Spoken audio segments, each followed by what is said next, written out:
Ne savez-vous pas que votre corps est le temple du Saint-Esprit qui est en vous, et qui vous a été donné de Dieu, et que vous n'êtes point vous-même? Car vous avez été racheté à un grand prix. Glorifiez donc Dieu en votre corps et en votre esprit, qui appartiennent à Dieu. 1 Corinthiens 6, 19, 20. Avez-vous reçu l'Esprit par les œuvres de la loi ou par la prédication de la foi? Avez-vous tellement perdu le sens qu'après avoir commencé par l'Esprit, vous finissez maintenant par la chair? Galates 3, 2, 3. Et parce que vous êtes enfants, Dieu a envoyé dans vos cœurs l'Esprit de son Fils, lequel crie Abba, Père. Galates 4, 6. Avec foi aux paroles de Dieu, commencez donc par cultiver en vous cette paisible assurance. Le Saint-Esprit demeure en moi. Si vous n'êtes pas fidèle en ceci, vous ne pourrez pas attendre davantage encore. Reconnaissez donc avec foi, avec action de grâce, que le Saint-Esprit est en vous. Chaque fois que vous entrez dans votre chambre de prière pour vous entretenir avec Dieu, commencez par vous recueillir et vous souvenir que l'Esprit est là, en vous. L'Esprit de prière qui crie Père. Présentez-vous à Dieu en reconnaissant distinctement devant lui et jusqu'à ce que vous en soyez vous-même intimement convaincu que vous êtes le temple du Saint-Esprit.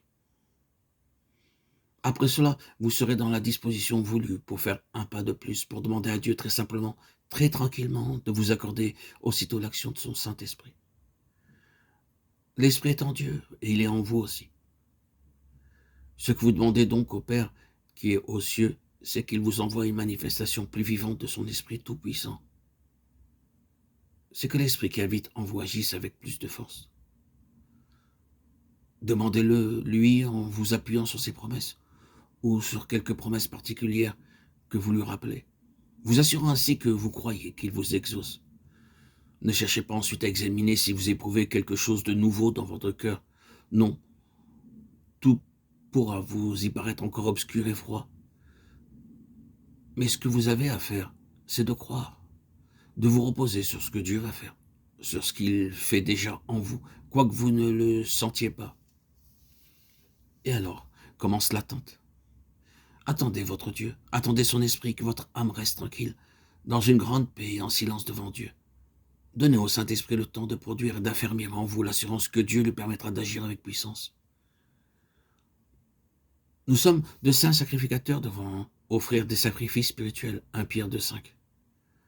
L'acte de tuer la bête du sacrifice était une partie essentielle du service des sacrificateurs.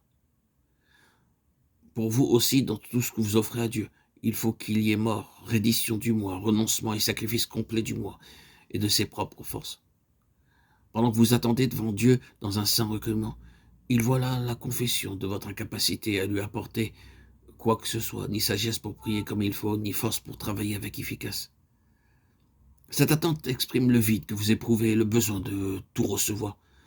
Tout le long de notre vie chrétienne, ces deux sentiments vont de pair, le sentiment de notre propre misère et faiblesse, et la joie d'être pourtant riche de richesse et de force toujours suffisantes.